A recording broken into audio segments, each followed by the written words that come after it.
Hello everyone, Ben Emerson here. Today we are taking a little dive into the over-the-top swing characteristic. I'm going to show you a couple of my favorite drills to get you back in playing, finding that slot and hitting some straight shots.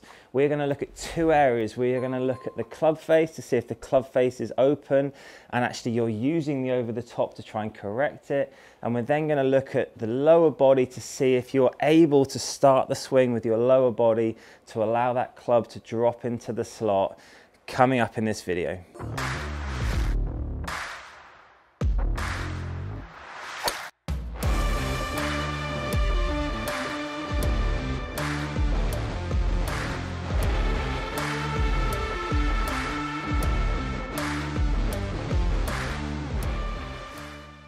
So the first thing you need to be able to do is to actually identify if you are coming over the top. What I want you to do is actually to take a couple of shots.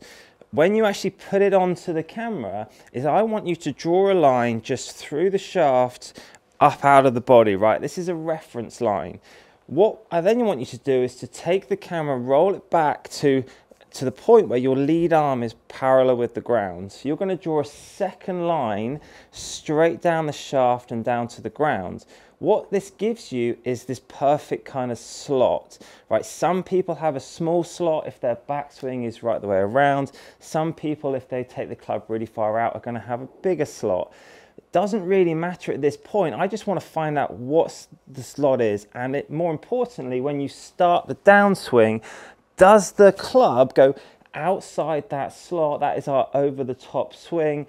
Or do we have the ability to actually find that slot, get it in the side, and actually be able to rotate through and hit some nice shots?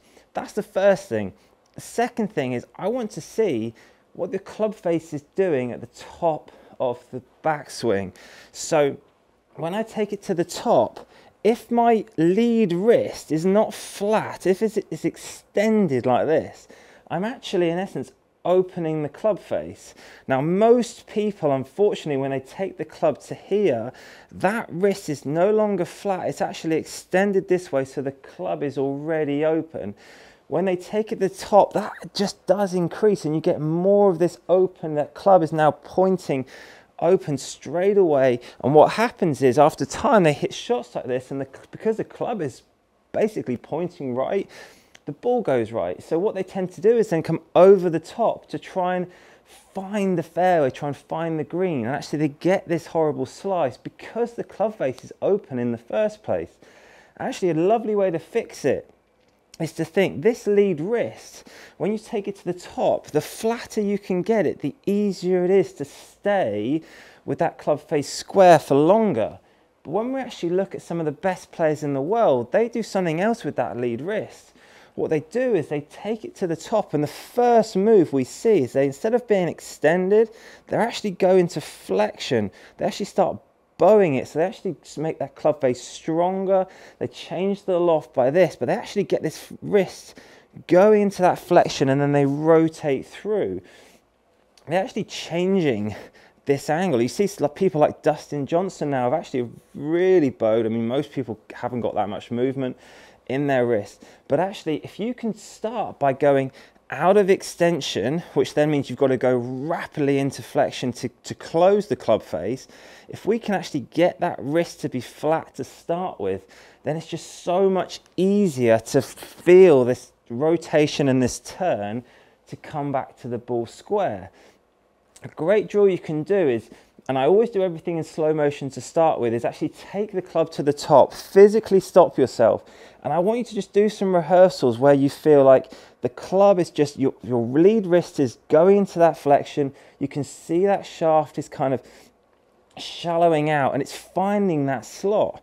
So I want you to hit a couple of shots where you take it to the top nice and slowly, physically stop, get this sensation of that wrist just going into flexion, and just practice swinging through. So you go really slowly to the top, nice flat wrist, little flexion, and turn through. Progress to some balls, but again, I want you to do everything slowly to start with. I always say if you can't do it slowly, there's not a hope in hell of doing it at full speed. So let's get it nice and slowly first of all. Let's get that feeling of actually flexing and actually turning through and hitting. The next drill was a good club face awareness drill, and this comes from my mentor, Carl Morris, sports psychologist. He taught me to do this years and years ago, and I've done it with so many players, and I've had so many benefits, and I've seen so many people improve their club face awareness from this drill. And very simply, all I want you to do is to learn to hit some shots going from an open club face to a closed, right? So all I want you to do is to set up with the club face pointing as dead square as you can to the target. And in slow motion to start with, as always, take the club back. And I want you to try and feel like that club face is then going to open up. And I want you to purposely hit some shots out to the right. So I want you to have this feeling of slow motion. I want your full attention on that club face of where does it feel like it's opening up in the golf swing. As I've just said, if you extend that wrist, it opens the club face. So that's really good awareness to know what the bad one is. And then when you actually hit some shots and actually see that ball go out to the right, next thing I want you to try and close it. To try and do the complete opposite. So nice and slowly again, take the club face back, take the club back, really feel like you're going to start flexing that lead wrist, which you can see how much that club face starts to close down. And actually feel in the swing, where does that happen for you to close that club face and get the ball going left? And I like to over-exaggerate it, right? I want you to try and hit the worst shots possible to the right, the worst shots possible to the left. Really get this sensation and this feeling of what does it take to actually get that club face open? What does it take to get that club face closed? And you can start to see, if you can figure out what the bad ones is, you can actually find the good by experiencing the bad. So have a go at that drill. Actually just get used to hitting some shots. Like I say, slow as you can to start with, and actually gradually speed up and speed up and speed up.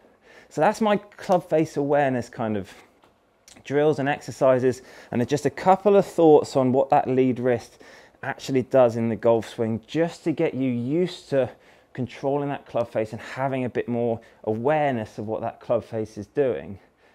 The second thing is we need to look at what causes this over the top swing in the first place. So I always do this drill, it's a TPI exercise and test you can do, and I just want to see if you have the ability to get your lower body to separate and disassociate, keeping your upper body stable.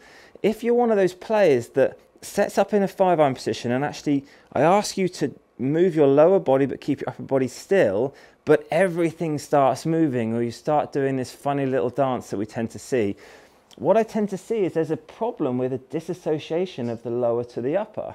So when you get to the top, it's really difficult for you to get that lower body to start the golf swing. As we know, that is the power source in the golf swing.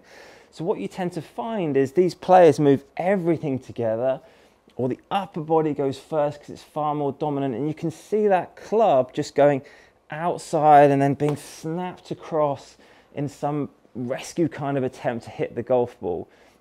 So the best thing you can do is to actually just get used to this exercise of keeping everything kind of stable, get into a 5-iron position, and actually just see if you can disassociate, so separate your lower body and actually get it to move. It doesn't matter how much it moves, it's more of a case of just can it separate, and can you leave your upper body as stable as possible.